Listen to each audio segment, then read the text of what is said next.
Assalamualaikum warahmatullahi wabarakatuh. Perkenalkan, nama saya Rifani Putri Nedia dengan NIM 11018011138. Saya akan menjelaskan tentang pengkodean mortalitas perinatal.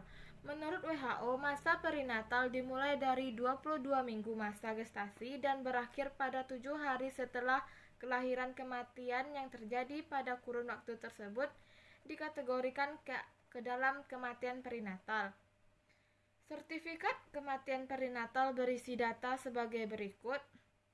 Yang pertama, penyakit utama atau kondisi janin atau bayi. Yang kedua, penyakit lain atau kondisi janin atau bayi. Yang ketiga, penyakit maternal utama atau kondisi ibu yang mempengaruhi janin atau bayi. Yang keempat, penyakit maternal lain atau kondisi ibu yang mempengaruhi janin atau bayi.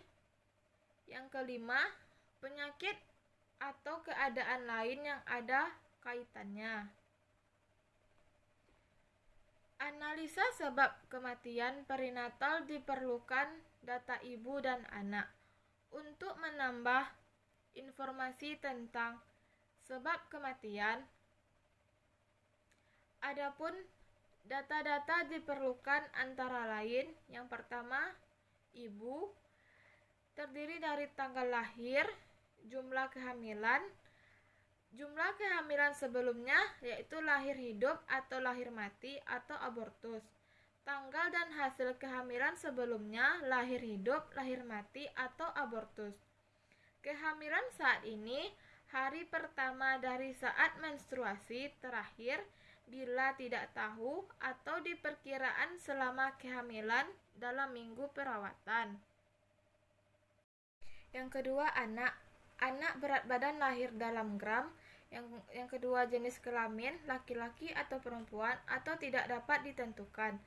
Lahir tunggal atau kembar pertama atau kembar kedua atau persalinan multiple yang lain. Jika lahir mati, kapan kejadiannya, sebelum persalinan atau selama persalinan, atau tidak tahu pemberian kode penyebab kematian. Setiap kondisi dalam sertifikat A, B, C, D, dan E diberi kode secara terpisah. Kondisi ibu yang mempengaruhi bayi atau C dan D diberi kode P00 sampai P04. Kode tersebut tidak dapat digunakan pada bagian A dan B.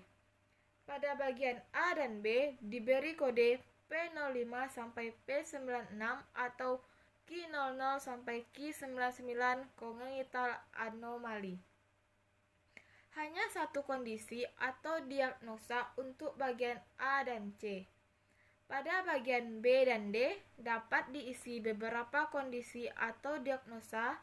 Pada bagian E, beberapa kategori yang sesuai pada bab 20 dan bab 21 atas sesuai informasi diagnosa aturan pemberian kode perinatal. Adapun pemberian kode perinatal terdapat 4 aturan. Yang pertama, peraturan 1, yaitu cara kematian dan sebab kematian atau prematuritas tidak boleh dimasukkan pada kondisi utama atau bagian A. Contoh, bayi lahir hidup dan meninggal setelah 4 hari. Yang A, prematurity, yang B, spina bifida, yang C, placenta insufficiency. Seharusnya prematurity tidak boleh diletakkan pada bagian A. Yang seharusnya berada pada bagian A yaitu spina bifida. Karena dalam sertifikat kematian, perekam medis tidak boleh merubah isi sertifikat, maka perekam medis hanya boleh mengkode diagnosa. Karena pada contoh prematurity diletakkan pada bagian A, maka kodenya saja yang harus diurutkan oleh perekam medis. Jadi, kode prematurity diletakkan pada bagian B, spina bifida dikode pada bagian A. Yang kedua, yaitu peraturan kedua, yaitu jika terdapat 2 atau lebih dianoksa pada bagian A dan C, maka dianoksa yang disebut pertama pada bagian A dan C dikode pada bagian tersebut. Dan dianoksa yang disebutkan selanjutnya dikode pada bagian B dan D. Contoh, lahir mati. Yang A, severe fetal malnutrition. Yang lil like for anorexia. Yang B, kosong. Yang C, severe preeclampsia placenta praevia. Yang D, kosong. Jadi kodenya diurutkan sesuai dengan urutannya, karena pada bagian A dan C tidak boleh lebih dari satu kondisi. Maka pada bagian A dikode dengan P05.0 yaitu severe fetal malnutrition. Bagian B dikode dengan P20.9 yaitu like for anorexia. Bagian C dikode dengan P00.0 yaitu severe preeclampsia. Bagian D dikode dengan P02.9 yaitu placenta praevia. Yang ketiga yaitu peraturan ketiga.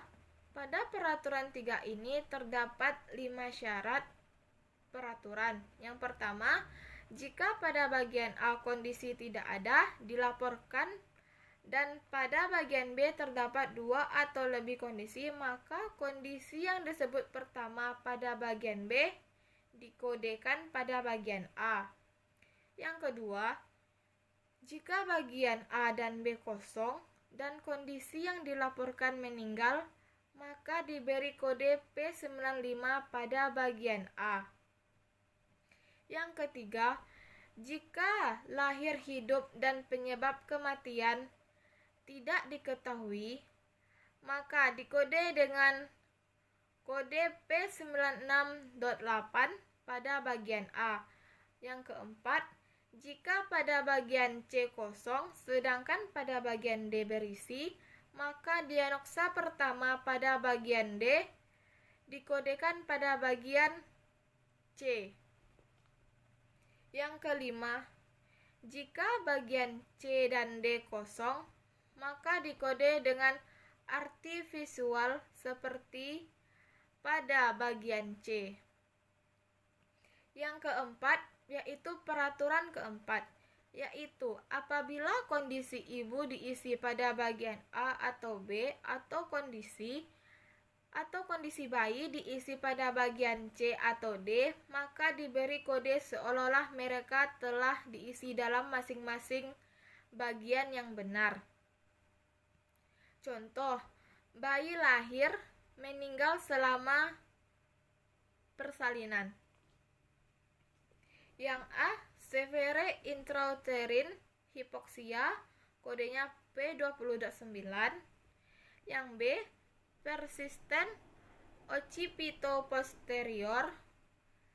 Yang C, kosong. Yang D, kode P03.1. Yang E, difficult forceps delivery P03.2. Berdasarkan contoh di atas, A merupakan kondisi bayi, maka sudah benar dengan kode. Juga benar untuk B merupakan kondisi ibu, maka yang B penempatannya seharusnya di C. Karena kondisi ibu seharusnya penempatan di C, dan D untuk kondisi E, kondisi ibu, maka penempatannya berada pada D. Baiklah Bu, itu yang dapat saya jelaskan. Saya akhiri. Assalamualaikum warahmatullahi wabarakatuh.